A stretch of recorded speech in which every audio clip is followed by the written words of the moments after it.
자, 안녕하십니까. 세종국토개발 대표 전은성입니다. 자, 어떻게 뭐 헤어스타일이 마음에 드시는지 모르겠습니다. 네, 방송이 내 마음대로 하는 거니까, 예, 뭐 머리가 마음에 드는지 하여튼 저는 개인적으로 마음에 듭니다. 이제 마음대로 하는 거니까 제 마음대로 말할 수 있는, 예, 이런 거 굉장히 좋은 것 같습니다. 자, 오늘부터 투기가열지구 아파트 거래 자금 조달 입주 계획 들여다본다. 항상 자, 원문을 찾아봐라.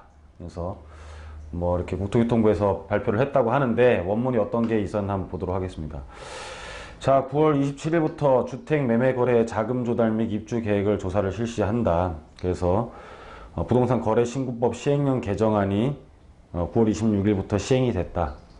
부동산 거래 신고법 시행령 개정안이 시행되면서 부동산 그 자금 조달을 우리가 자금 조달 계획 및 입주 계획까지도 부동산 거래 신고 대상 신고 사항에다가 이제 기입을 해야 되는 거고요.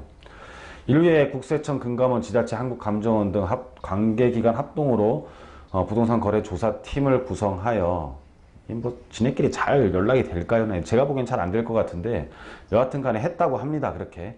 자, 투기가열지구 중에서 집값 상승률이 높거나 단기적으로 거래가 늘어나는 재건축 단지 등을 중심적으로 집중적으로 이제 조사를 하겠다. 이게 뭐 합동으로 한다는 자체가 이게 단기적으로 할 수 있는 일이지 이게 단기적으로 계속 할 수 있는 건 아닙니다. 그래서 여하튼 간에 단기간 동안 집중 조사를 하겠다라는 걸로 판단이 되고요. 뭐 단기적이죠. 그러니까는 이제 12월까지 하는 거죠. 조사 기간이 12월까지랍니다. 뭐 집중적으로 하는 게 불안하면 연장한다고 하는데 일단은 12월까지만 하는 거고 이게 계속 하는 건 아니다. 그게 계속 하는 건 아니고 재건축 밀집 지역들, 뭐 강남 쪽이 좀 문제가 되고, 뭐 과천, 뭐 문제가 될 수 있겠죠. 조사 대상, 미성년자, 뭐 이런 거는 무조건 걸린다고 봐야죠. 이거는 조사 안 해도 걸려요. 이건, 예? 조사 안 해도 걸리는 경우가 많고, 다주택 거래자, 거래 빈번자, 뭐 분양권 막 팔고 사는 애들, 이런 애들도 원래 합동 조사팀 없어도 걸려요. 미성년자도 걸리고, 막 사고 파는 거 엄청나게 잦은 사람들 이게 다 걸리게 돼 있습니다. 그래서 그리고 현금 위주 거래자, 통장 내역이 없는 애들 뭐 걸린다. 그러니까는 사실 조사한다고 걸리는 게 아니라 걸릴 수 있는 사람들은 원래도 걸렸습니다. 이렇게 하면은 뭐 여하튼 간에 집중 조사한다고 하니까 뭐 이 안에 포함되는 사람들 많이 있습니까? 많이 없기 때문에 조사 대상에 포함 안 됩니다. 조사 기간이긴 하지만 여러분들이 미성년자도 아니고 뭐 매일만 사고 파는 것도 아니고 여하튼 간에 겁낼 건 없다. 자, 부동산 거래 신고 시스템 모니터링 후 뭐 이제 추출을 한다라는 겁니다. 모든 사람들이 다 한다라는 게 우리가 뭐 이 입주 계획서를 내면은 즉시 조사를 한다라는 뜻이 아니고 추출을 해서 한다라는 겁니다. 그래서 여러분들은 자금 조달 계획서랑 입주 계획서를 제출하면 이게 바로 조사를 하는지 착각들을 하시는데 그게 아니라 이런 사람들 중에 추출을 해가지고 그 다음에 관계기관에 통보를 해서 한다는 거기 때문에 그냥 괜히 쫄지 마라. 그냥 너무 쫀다. 자, 쫄지 마라는 뜻입니다. 예.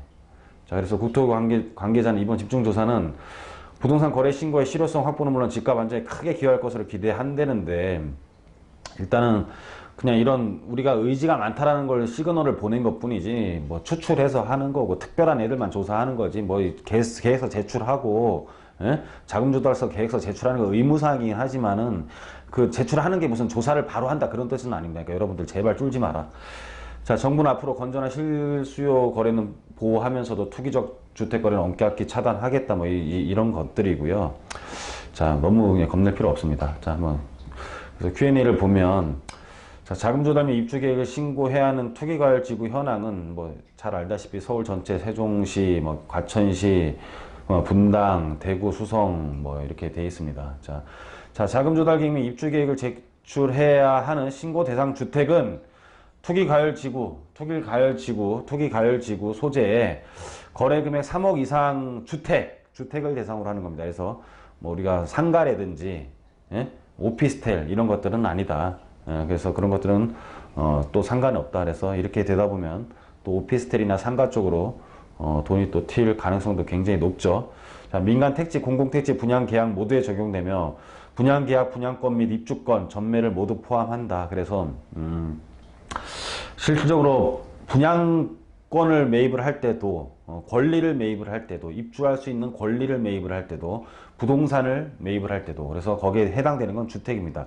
주택에 대한 주택에 대한 분양권과 입주권 모두 조사를 하겠다라는 자금 조달을 계획을 해야겠다는 신고를 해야 된다는 뜻입니다. 제출 기한의 제출 방법은 기존 신고사항과 동일하게 계약 체결일부터 60일 이내에 신고하면서 이게 더 들어가는 것 뿐이고, 신고와 별도로 제출이 가능하나 자금 조달 및 입주 계획 미제출 시 신고 필증이 발급되지 않는다. 시스템을 그렇게 만들었다는 뜻이고, 자, 부동산 거래계약 신고사 자금 조달 및 입주 계획서를 함께 제출하는 것을 권장한다. 이렇게 해야지만이 신고 필증이 제출된다. 그래야 등기를 할 수 있다라는 거죠. 자, 허위 신고 시 과태료는 500만 원이고 거래금액의 100분의 2 부과된다라는 건데, 자, 아까도 말씀드렸다시피 미성년자나 거래가 빈번한 사람들이나 통장으로 거래를 안 하고 현금으로 거래하는 사람들 중에 추출을 해서 조사를 하는 거지 무슨 제출한다고 다 조사하는 거 아니다. 자, 이렇게 말씀드리고, 여러분들 너무 겁먹지 말고 그냥 하나의 요식행위라고 생각을 하셔도 될 것 같다. 신문에서는 굉장히 과하게 나왔는데 원문을 읽어보면 그렇지가 않다라는 것을 알 수 있기 때문에 제발 쫄지 말라고 오늘 강의를 했습니다.